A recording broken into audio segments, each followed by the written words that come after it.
time, then percentage of EMP, peak overshoot. Next, assume that system is subjected to a unity step input. Okay. So instead of giving unity step, they have mentioned a step function of magnitude 1 volt.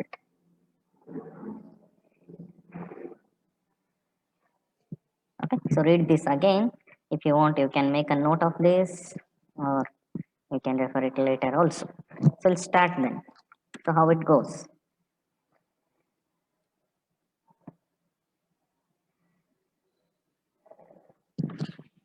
Okay, first we need to find what is K. Given a condition that damping ratio should be, sorry, it should be 0.5. Please make a correction. The condition is this one, zeta equal to 0.5. So to find K, we should find the closed loop transfer function in standard form. So once you do the find the closed loop transfer function CLTF in standard form, things will be very much easier. So we know that. Sir, but isn't it an open loop transfer function? Yeah, we will find the closed loop now. We will not directly use this. Okay. So this is how it goes. This is the standard second order transfer function we are aware of. But the given transfer function is open loop transfer function. Fine. So what we are interested in is only the denominator polynomial. Okay, 1 plus g of s h of s. That will solve our numerical. So what is this 1 plus g of s into h of s? If you substitute g of s h of s here, it becomes 1 plus k divided by s square plus 10s. And this is simplified to s square plus 10s plus k divided by s square plus 10s. Okay. So there shouldn't be any doubt here. What I have done is instead of writing the whole equation, whole transfer function, I will choose only the denominator part. Okay. So I will simplify that and I will check whether this can solve my given task. So here one important thing everyone should note is this is called the characteristic equation of this transfer function. Okay. The characteristic equation of the transfer function. Therefore, whatever polynomial you get in the numerator will be called as characteristic equation of the closed loop transfer function of this system. So I chosen this numerical specifically because we need this concept in future chapter. So I repeat the concept again. We are asked to find k for a given zeta, and once you get the k, you have to find the time domain specifications, assuming the step input. So for that reason, there is no meaning in writing whole transfer function and then solving. Okay, it simply consumes time. It's not wrong. It simply consumes time. For that reason, I came to know that only the denominator equation of this second order transfer function will help me to find k. So I'll choose only that. So this denominator of the transfer function or the denominator polynomial of the closed loop transfer function is also called as characteristic equation. So I have formulated the characteristic equation here. So my numerator is characteristic equation now. This is not the characteristic equation. Please remember. Okay. So once you simplify everything, this will sit in the denominator of the whole transfer function. So that's why this is characteristic equation. So I hope it is clear. So how to get k out of this now? So it's very simple. We know that the standard characteristic equation for a second order system is s square plus 2 zeta omega ns plus omega n square. So now I will equate my characteristic equation with the standard one. So this is as good as s square plus 10s plus k equal to 0. Fine. So next is comparing both the equation. We get 2 zeta omega n equal to 10, omega n square equal to k. Simplest of the simple. Okay. So half of the job is done now because zeta is known. When zeta is 0.5, we get omega n equal to 10 divided by 2 zeta, which is 2 into 0.5, which is 10 radians per second. So once omega n is known, which is equal to 10 radians per second, so what is k? 10 square, which is equal to 100. Fine. So this is one way of solving. I always insist you to come out with your own method or your own steps. No need to follow it as it is. So once the k is found,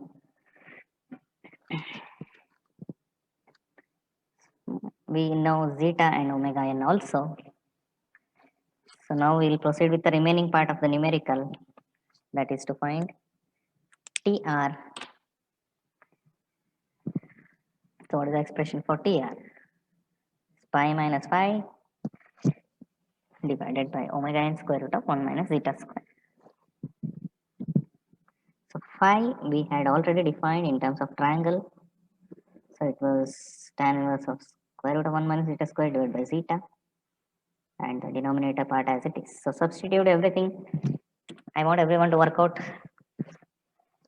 quickly. I am writing the formula. I'm not giving the answer. So I request you to make the calculation. So please go for the next TP. So TP is n pi divided by omega d, but n is 1 for the first peak. So it is just pi divided by omega d, omega n square root of 1 minus zeta square. So similarly, we have Ts, which is 4 divided by zeta omega n. So for this, I will be giving the answer because it is very simple for me to solve. How? 4 divided by, just substitute zeta and omega n. You will get 4 divided by 0.5 into 10, which is 4 divided by 5 equal to 8 seconds.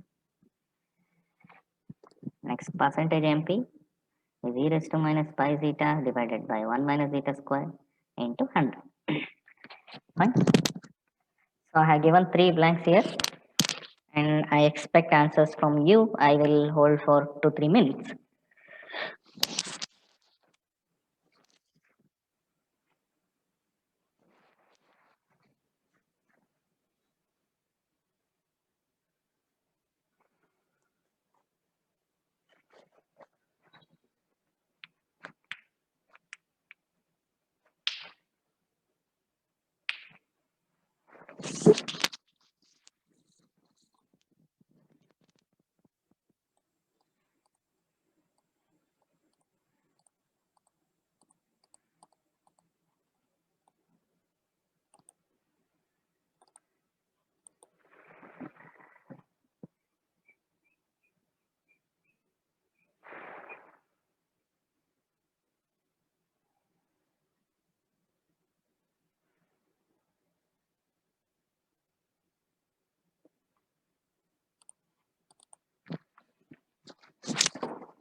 So TR is 0.241 seconds. Okay.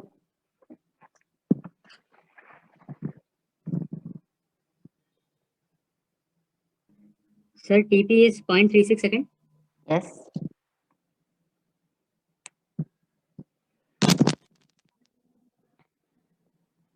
So percentage MP is 16.3%. Yes. Correct.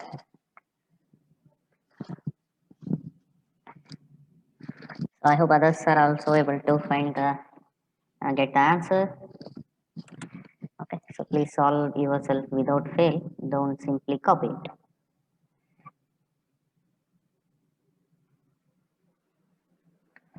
So these are the answers. Let us compare that with the diagram. So TR is the less value. Next is TP greater than TR. So it is matching. 0.36 is greater than 0.24. Then we have the settling time, which is more than both TR and TP, equals to 0.8 seconds. So all three are matching. Okay. So This is percentage EMP, 16.3%. Fine. So that's it about the numerical. Next, we will move on to the Excuse me, other topic. Yeah. Sir, what is K here, sir? K is called as usually gain of the system or plant. Fine. It's a constant. It is termed as gain of the system in control theory. Okay, sir. Okay. Sir, where is TS marked in here? In the particular diagram? TS is marked here. No? Sir, marked on the graph, sir, not the answer. This is TS. Okay, fine. I was just confused with the crossing of those lines. No, I corrected it in previous class. This is TS when it stays within plus or minus 2% of the output. Yes, I got it. Okay. So we'll proceed with the next topic now, which is steady state error, steady state error and static error constants. Steady state error and static error constants. This concept is related to design of the controller. Okay, design of the controllers for a given type of input, given type of input. So I have already discussed what is steady state error, and I will discuss now also in detail. Uh, it's not only type of system, but also type of input, but also type of system. So type of input everyone is aware of. It may be step, impulse, ramp, or parabolic. Then what is meant by type of system? So just uh, hold on. I will define what is type of system. And before that, why this steady state occurs? What is the reason? So the reasons for steady state error are many. Okay, there are many reasons. It's like you cannot list out. Okay, there are n number of reasons, but the major one is non-linearity present in the system. So non-linearity present in the system. What is this non-linearity? We have already discussed the difference between linear and non-linear systems. The simplest way of describing or comparing linear and non-linear system is that a system which obeys the principle of superposition and homogeneity is called as the linear system, and the one which doesn't obey is called as a non-linear system. So all practical systems are not linear. Okay, they are comprised of non-linearity character. Okay, hidden in them. So the non-linearity property of the system is the one which is a major source for steady state error. Okay, so bicycle if you take, it is a non-linear system. Okay, it's not a linear system. If you model in detail, okay, we cannot get a linear system. If you consider, say, the gears, okay, pedal, so there are so many non-linear elements present in that.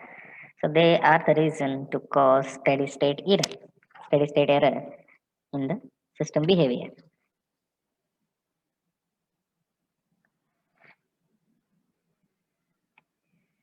So next, what is type of system?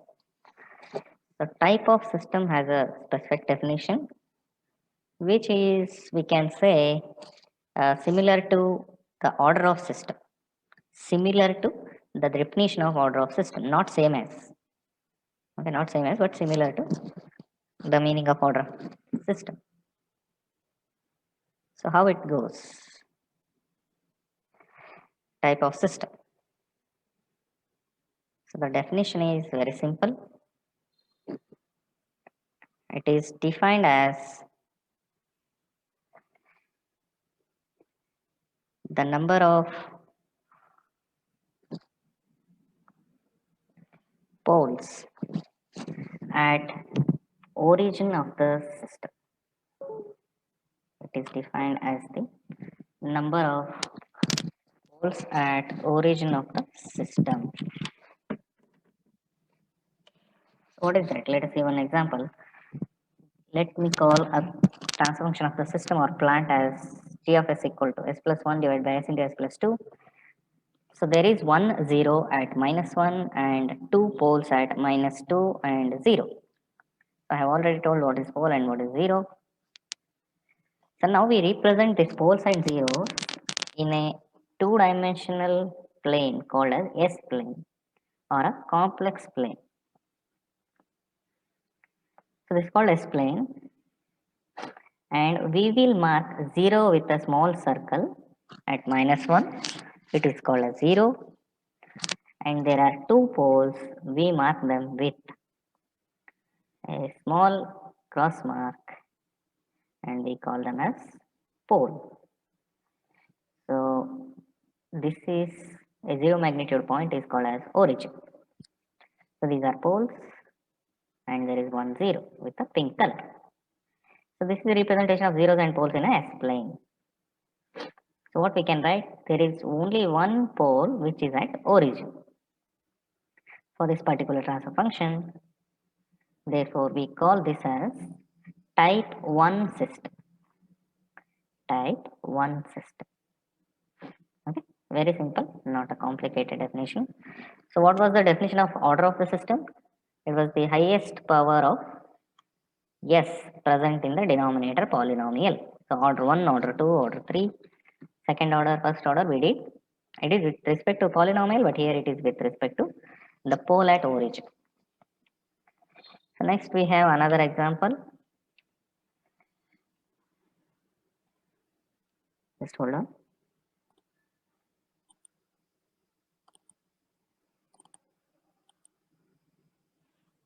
Next we have another example. Is it visible, Ganesh? Yes, sir. No. So in the other example, we have one pole and two zeros. Sorry, 1 0 and two poles. So there is no pole at origin for this particular system. It is called as type 0 system. Okay, type 0 system. Similarly, let us consider another one. So which has 1 0 and 4 poles. Okay. It is type 2 system because two poles are present at the origin. S square term. S square term.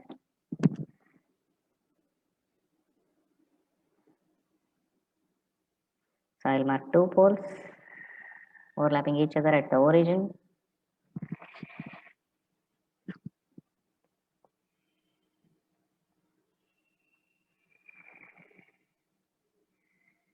So I'll mark all the poles here. 0, 0, -2, -6, and 0 at -5. These are called poles and zeros. So one more terminology used in some of the reference books. You can make a note of it. A pole at origin is also called as an integrator.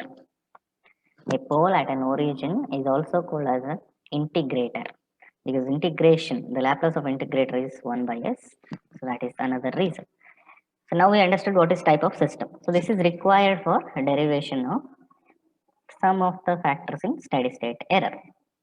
So next is expression of steady state error. We need to derive the expression for this.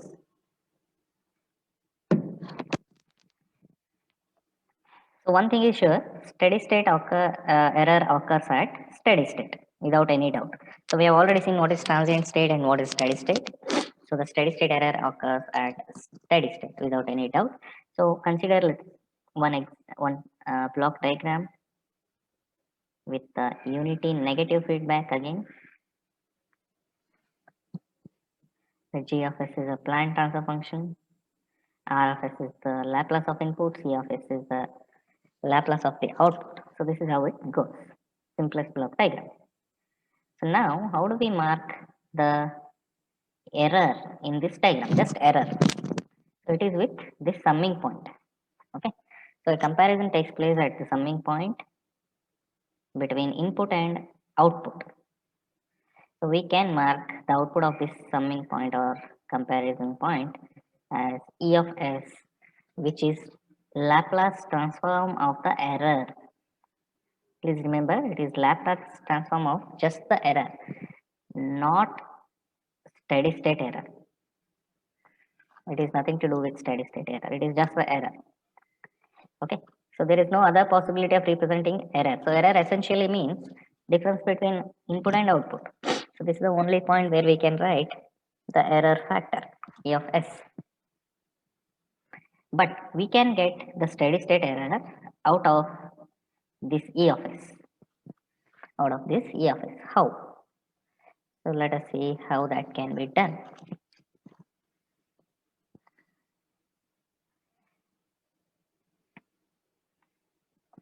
So one thing is that we are sure that ESS occurs at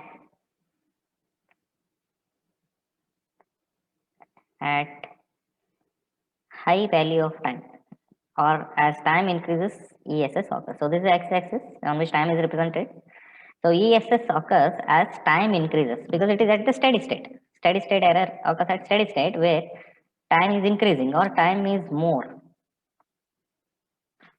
Fine.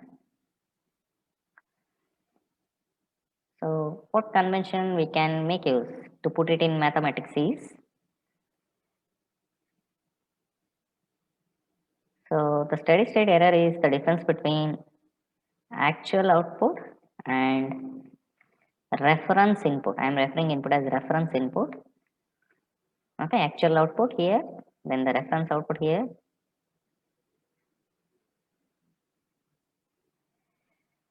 At t equal to infinity, or t tending to infinity is the right word. I mean, right notation. Fine. So for steady state error, the exact definition is the difference between output and input at t tending to infinity. It gives us the steady state error. So this terminologies or the time definition makes it different from the just error. So how to proceed? Since we are operating with time domain and Laplace domain terminologies, so we may need final value theorem for our derivation. So final value theorem you have already studied, you are aware of. So since we have a Laplace and time, we need final value theorem. So let us begin. Look at the diagram. What will be the first equation you can write? It is E of S is equal to R of S minus C of S. Okay. Okay, your derivation is done. Is it? No, we are not done yet because we need ESS.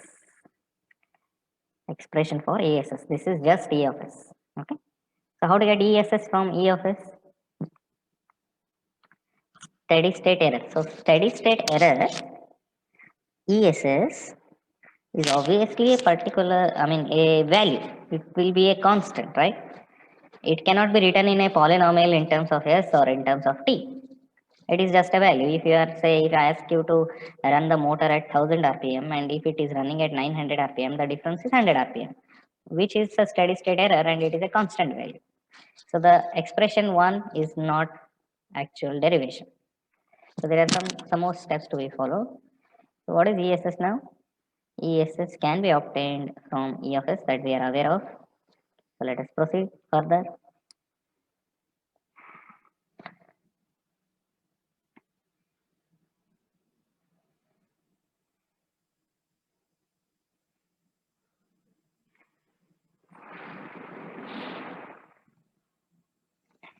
So suppose imagine we can get E of t from equation 1.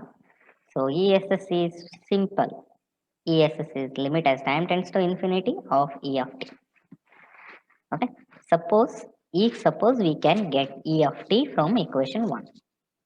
So this is where we are writing the expression for ESS from E of t. Okay.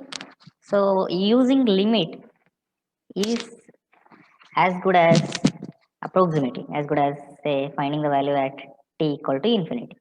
So tending to infinity only means it is a variable and it is increasing. But we cannot find it directly. Okay. So the derivation does not end with equation 1. There are a few more steps we need to follow.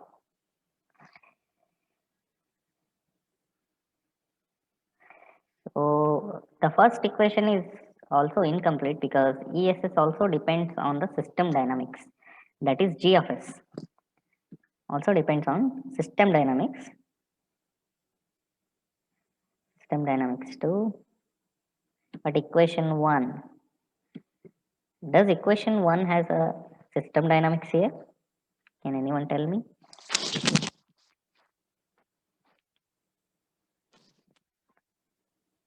Equation 1 does not have system dynamics because G of S is not present.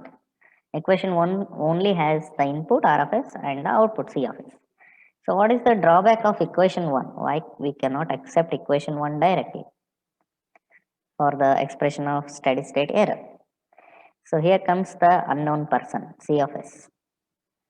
So C of S we define theoretically as output of the system, but if it is not known, what to do? If it is not known, what to do in practical scenario? Will you conduct an experiment to get C of S? If you say yes,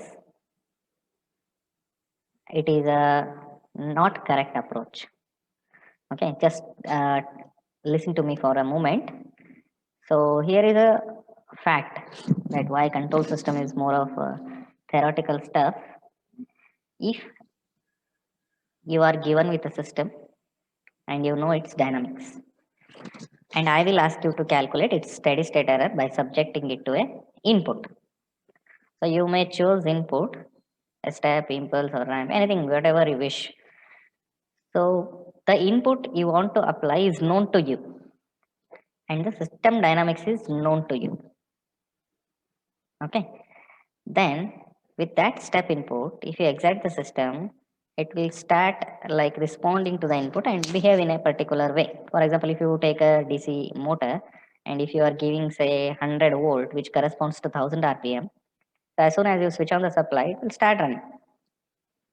And you will start measuring the output and go on taking the output readings and list down. Then you will say at a t equal to 20 seconds, it has reached some constant value of about 900 RPM. So a desired speed of the reference input is 1000 RPM and actual output at t equal to say 20 seconds, 30 seconds is 900 RPM. Therefore, sir, steady state error is 100 RPM. Okay, I will accept that. Okay, that's acceptable. So in this scenario of DC motor, even if you don't know G of S, that is fine. You still can find steady state error. Am I correct?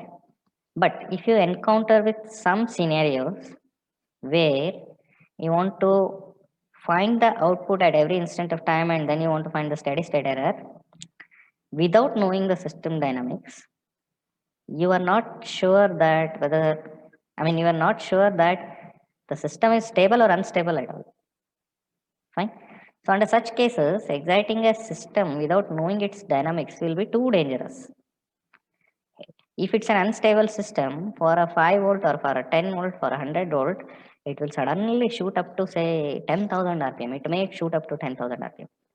So that's a practical drawback for not using equation 1. Okay. So now we will make some derivation wherein which without measuring the output, we still should be able to find the steady state error just by knowing the system dynamics.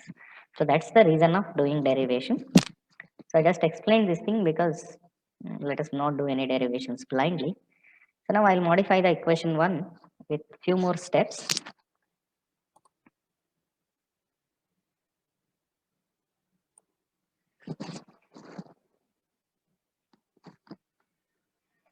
So the main objective of modifying equation 1 is that just by knowing the dynamics of system and without measuring the actual output, one should be able to calculate the steady state error. That's it. So now we assume G of S is known to us. I mean, if I give you the motor, you know what is its transfer function.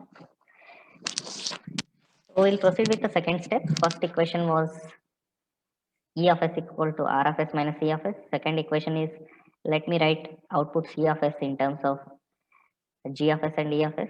So it is very simple. Signal multiplied with G of S. So E into G is also acceptable. G into E is also fine. I mean, it's a property. So C of S equal to E of S into G of S from the block diagram.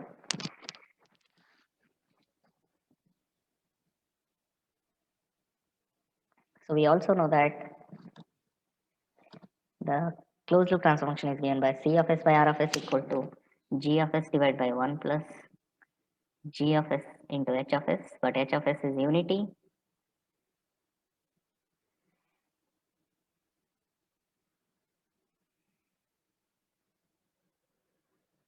So this is the third equation. So substitute 2 in 3 and everything is done. So I've taken R of S on the other side. So this will be equal to E of S equal to, because G and G will cancel out, R of S divided by 1 plus G of S. So this is still expression of error. Now we are able to express error in terms of input as well as the dynamics of the system. Dynamics of the system, input as well as dynamics of the system. Now we want to get steady state error. So simple. We already know steady state error is limit as t tends to infinity E of t in time domain. But in Laplace domain, t will be replaced with S. So that is called as final value theorem here. It just tends to 0, S into E of S. So that is in Laplace domain, and we have E of S directly available. Just substitute and proceed for the final expression. So what is that? ESS is equal to steady state error is equal to limit as S tends to 0, S into R of S divided by 1 plus G of S.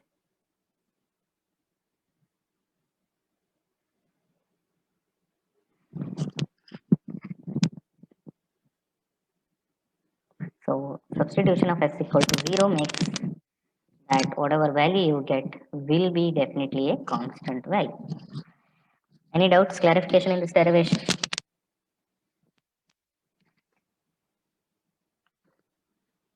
Anybody has any queries? Sir, one query I have, sir. Yes.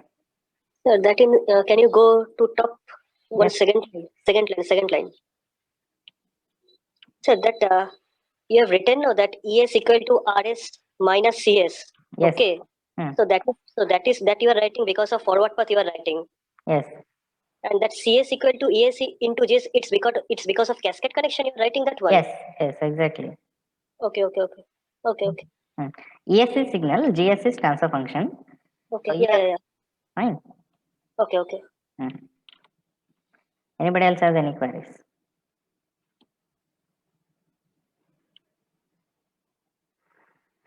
Okay. So now we'll proceed with some understanding of this steady state error.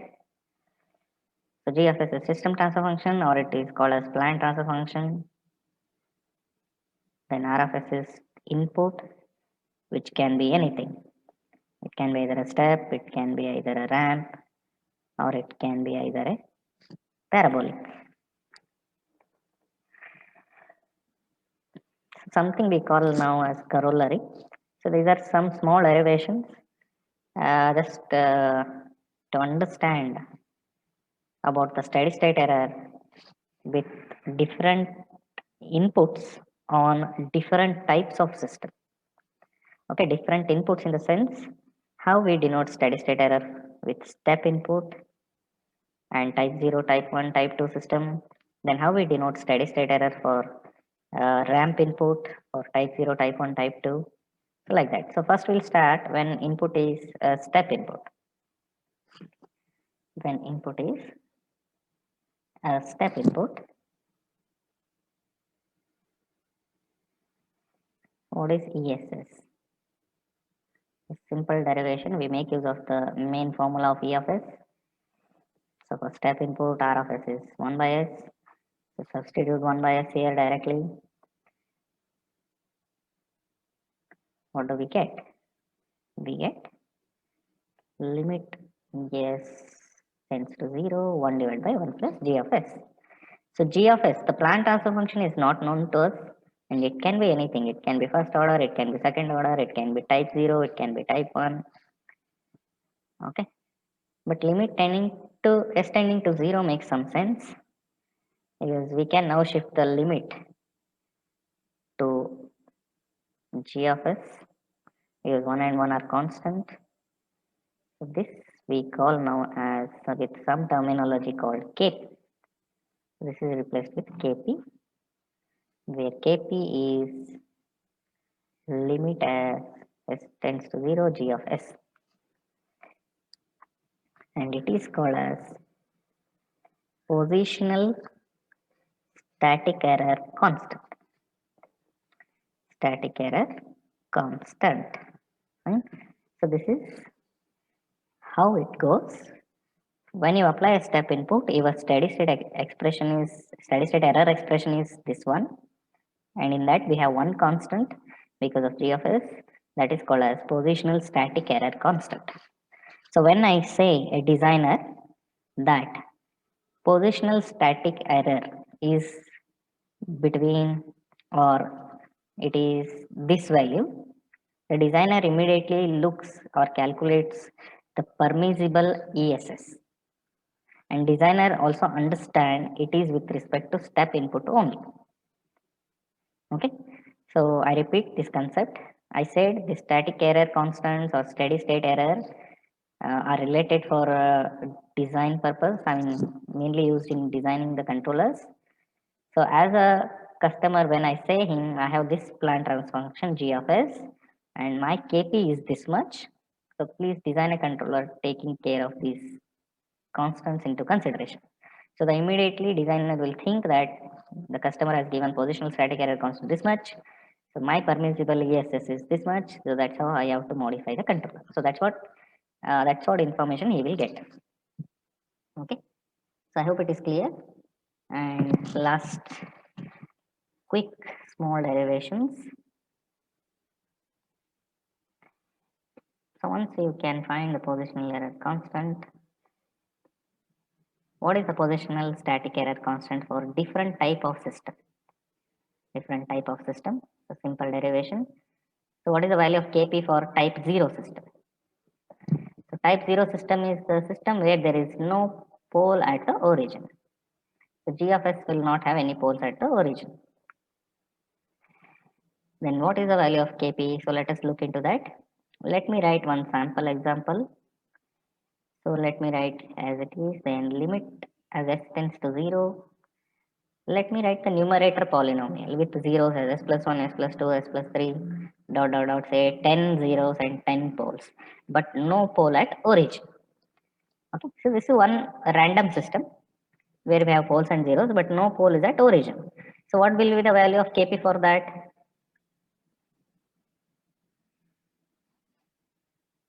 So for that reason, to find the value of Kp, just substitute s value. Just substitute s value, and you will get 0 plus 1, 0 plus 2. So some constants multiplied divided by some constants.